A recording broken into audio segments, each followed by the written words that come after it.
Ustaz, bukankah bulan Ramadan ni syaitan diikat? Tapi kenapa ramai je yang tak berpuasa, tak solat, buat maksiat, macam seolah ada syaitan juga di bulan Ramadan ni? Baik, soalan yang sangat bagus.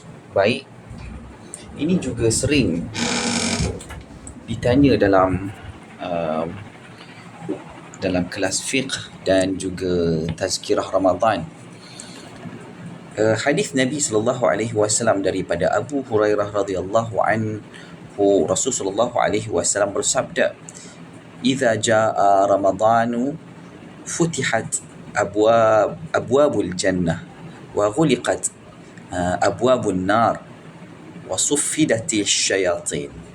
Apabila datangnya bulan Ramadan, dibuka pintu-pintu syurga, ditutup pintu-pintu neraka dan dibelenggu syaitan.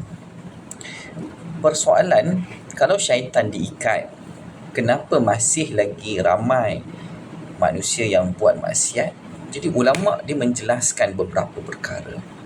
Yang diikat adalah syaitan yang besar, dipanggil maradah.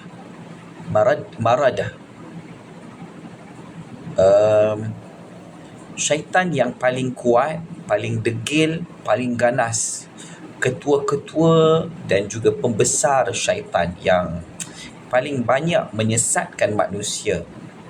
Sebahagian ulama'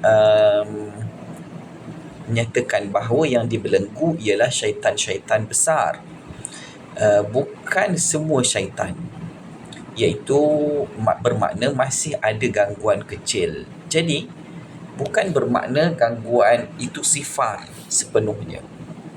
Yang keduanya, nafsu manusia ini tetap ada. Syaitan memang dia telah merancang 11 bulan dia membisik.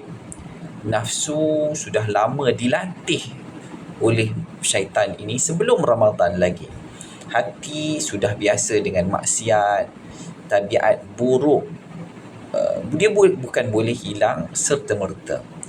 Jadi Ramadan hanya mengurangkan gangguan, tetapi musuh dalaman iaitu nafsu masih lagi ada. Yang ketiga, maksud diikat bukan hilang sepenuhnya. Sebahagian ulama' menafsirkan kuasa syaitan itu dilemahkan, bukan dihapuskan sepenuhnya. Sebab itu maksiat ini berkurangan, tapi tidak hilang sepenuhnya. Kalau benar-benar tiada langsung gangguan, sudah tentu semua orang jadi wali dalam bulan Ramadan. Yang keempat, manusia sendiri dia boleh jadi kawan, ejen kepada syaitan. Allah sebut dalam Al-Quran syayatinal insi wal jin, iaitu syaitan rupa syaitan, perangai syaitan dari kalangan manusia dan juga jin.